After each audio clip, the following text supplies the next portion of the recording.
Bom, então hoje vamos falar sobre o teorema fundamental da álgebra, né?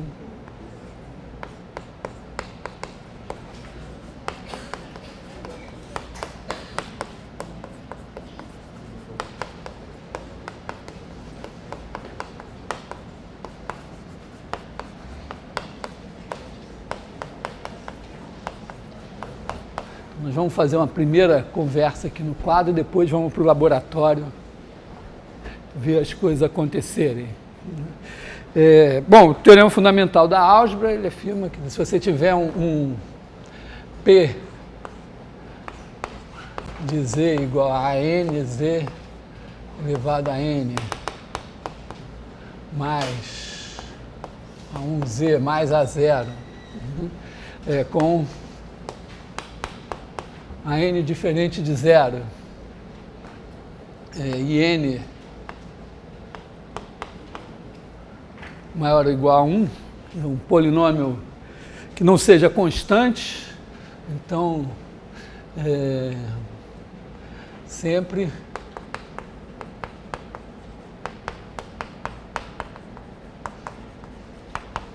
tem raiz em C. Claro que aqui está implícito que os coeficientes são complexos, então, se você pensar isso aqui como uma função em que Z é um número complexo, esses coeficientes são complexos, pode ser reais também, claro, até inteiros, sempre vai ter um Z que anula isso. Bom, eu vou voltar no tempo, um pouco assim, né?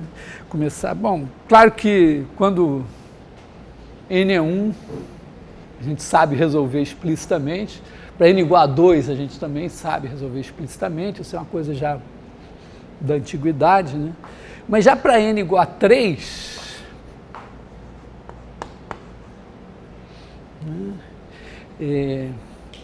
A questão de achar raízes para um polinômio assim, quer dizer, resolver essa equação com n igual a 3 já começa a ser complicada. Aliás, eu quero separar, né? Quando eu digo que tem raiz, não quer dizer que a gente saiba, vamos dizer, ter uma fórmula com as 4 operações, mais raízes enésimas, que resolva isso.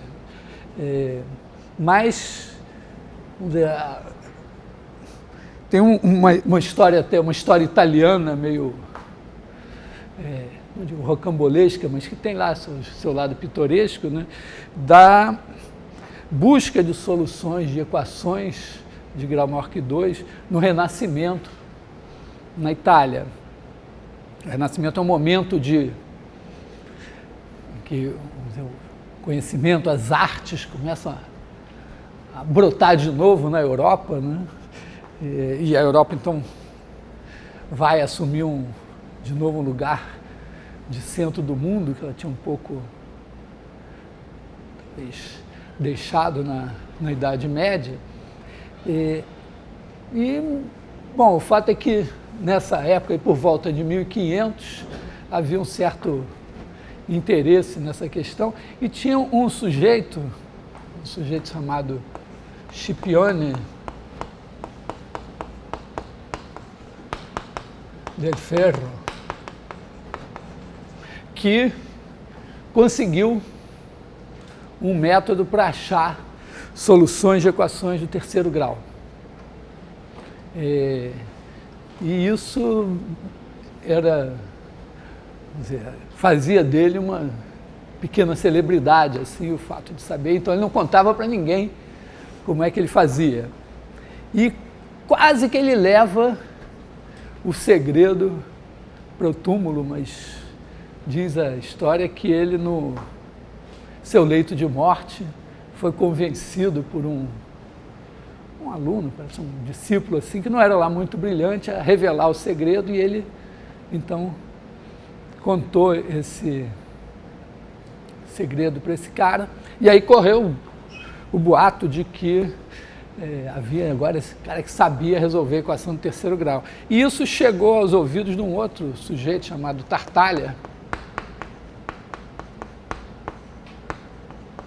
acho que que Niccolò Tartaglia, que era um bom matemático também, e ele sabendo, é claro, se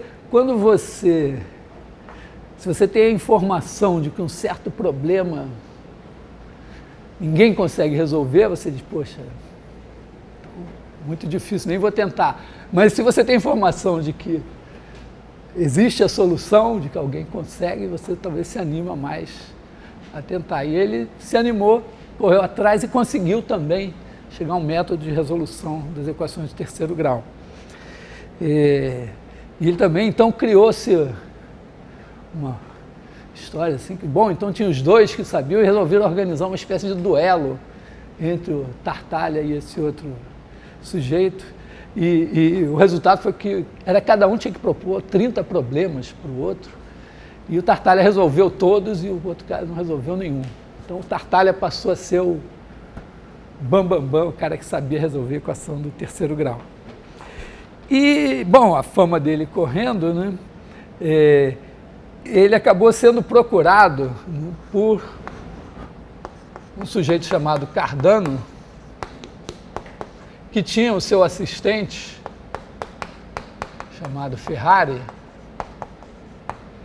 e foram lá tentar convencer o Tartaglia a ensinar para eles como é que resolvia a equação do terceiro grau. E eles eram bons, parece que eram bons de conversa, porque finalmente conseguiram. Mas o Tartaglia impôs uma condição fatal, fez eles jurarem sobre relíquias sagradas que jamais revelariam o segredo. E aí aconteceu o seguinte, porque o método de resolução da equação do terceiro grau acaba caindo em resolver a equação do segundo grau. E o Ferrari aí teve uma ideia de um método para resolver a equação do quarto grau que passava, no final das contas, por resolver a equação do terceiro grau.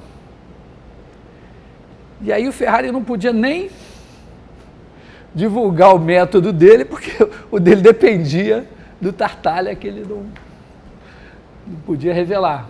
Eles ficaram nesse impasse até que eles ouviram falar que o Scipione del Ferro tinha lá um caderninho onde ele anotava suas coisas, né? E que esse caderninho teria ficado em poder de um genro dele.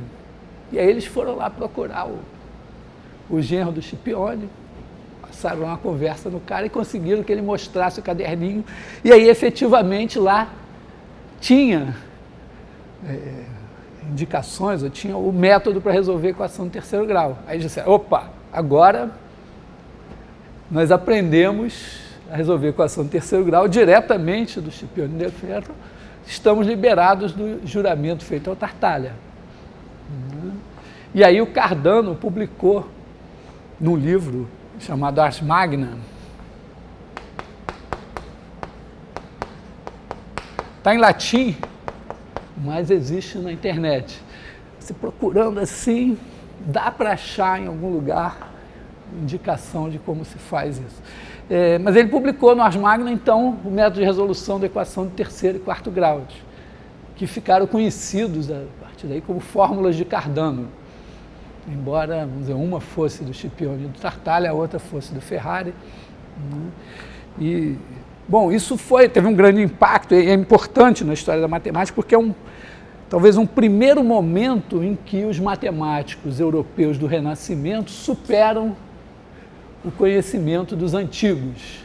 Eles sabem finalmente algo que os antigos não sabiam. É claro que não é que não tenha acontecido nada entre, vamos dizer, a decadência da civilização grega e o Renascimento.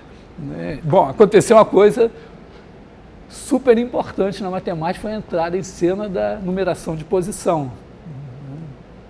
Embora houvesse lá na Mesopotâmia já um sistema sexagesimal de numeração de posição, isso tinha sido perdido.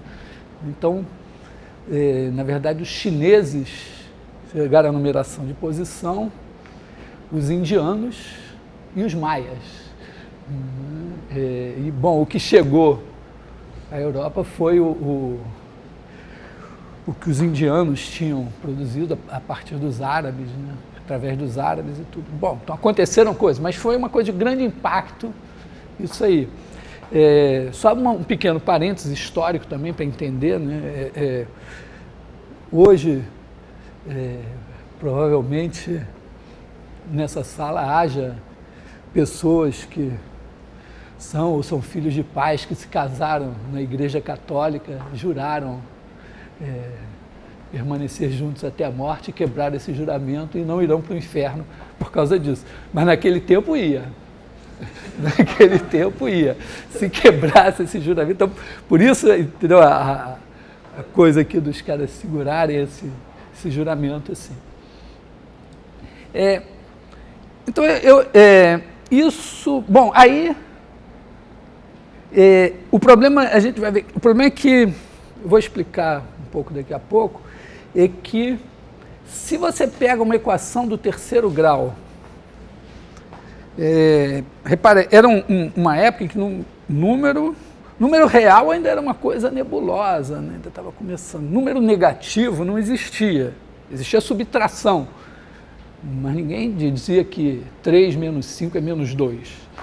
Não existia isso. Né? Mas, então, a ideia de que você, eventualmente, tirar raiz de menos 1 e dizer isso, vamos dizer, vou criar número i menos i, tal, que elevado ao quadrado a menos 1, isso estava fora de questão. Mas acontece o seguinte, se você pegar uma equação do terceiro grau, com coeficientes reais, bonitinho, né, e que tenha 3 raízes reais distintas.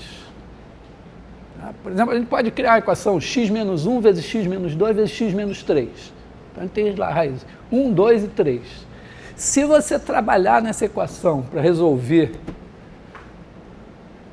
como uma equação do terceiro grau, esquece que você sabe as soluções e tenta resolver, inevitavelmente você vai chegar numa equação do segundo grau que exige uma raiz quadrada de um número negativo.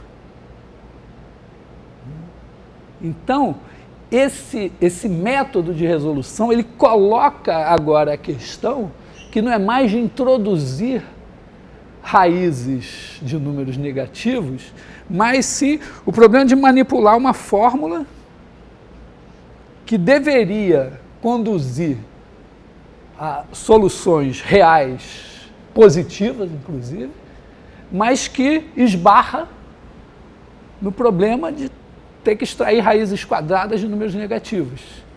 Então, o que aconteceu aí entra em... O Cardano parece que já sinaliza isso no Ars Magna, mas aí, isso tudo é 1500 e coisa, né?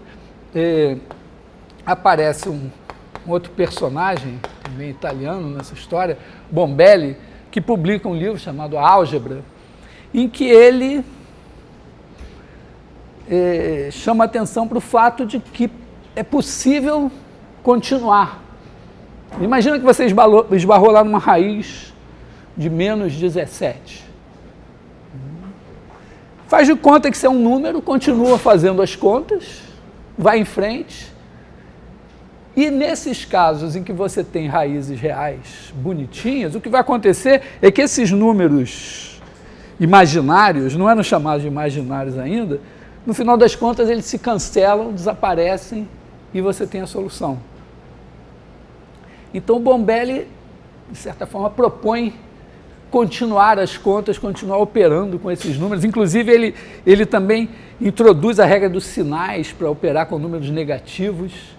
Quer dizer, já é uma primeira ideia de começar a quase que dissociar um pouco os números de objetos concretos, porque a ideia de número sempre foi muito ligada a uma quantidade. Inclusive os gregos tiveram que separar, como eles repararam que os números que eles tinham não davam para medir comprimentos e áreas, eles separaram a ideia de grandeza da ideia de número. Hoje é uma coisa que a gente nem pensa, né? Você sai operando assim. Então, isso começa aí. Então, eu vou procurar agora explicar um pouco como é que funciona, no caso da equação do terceiro grau, e por que isso vai dar raízes negativas.